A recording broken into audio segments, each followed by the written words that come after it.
Good morning, everyone. We're building the synagogue Sukkah for the joyous holiday of Sukkot that begins this evening, followed by 7 days of rejoicing, and then Shmini Atzeret, and then the ultimate of all holidays, the joy of Simchat Torah. If Rosh Hashanah and Yom Kippur is the high holidays, I would call the next holidays that are starting tonight the highest holidays. Why is Sukkot so joyous? Because it teaches us the most fundamental lesson in life. And that is when we look around the world and we have terms like Armageddon being thrown around. We see what happened with the devastation of Hurricane Ian.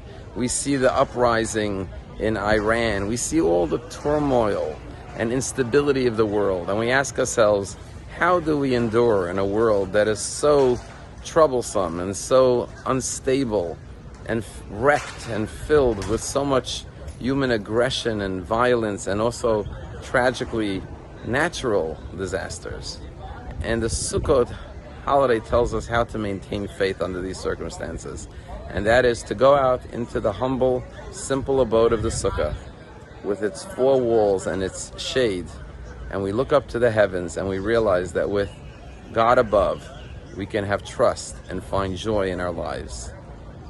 Rabbi Jonathan Sachs tells a lovely story. When he was newly married, he says, I was never good at construction. I never did well in school in the carpentry class. And it was time to build a sukkah, but I didn't know how. And I also didn't have a car to go buy a sukkah. So his friend said to him, I'm going tomorrow to buy a sukkah, to build a sukkah. Why don't you join me? So Rabbi Sachs said, sure. He went along with his friend. And when he got to the lumberyard, his friend pulled out very elaborate plans that he designed with windows and doors, beautiful, beautiful sukkah.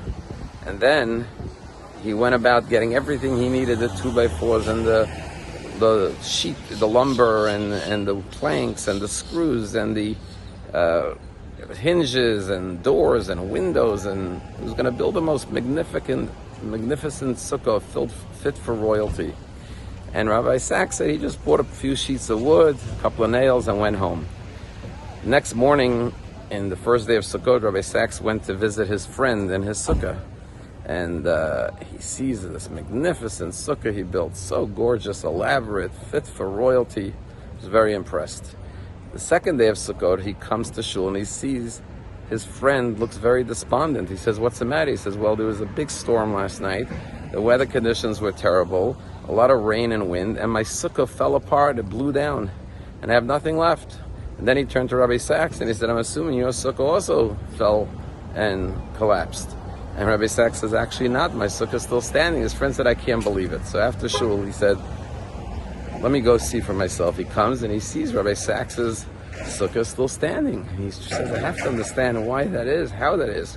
So he started to examine the sukkah, and then he realized that because Rabbi Sachs's sukkah was so flimsy, Rabbi Sachs took one nail and banged it into the wall of his home. And it was that nail that was attaching the sukkah to the wall of his home that kept the sukkah standing during the storm.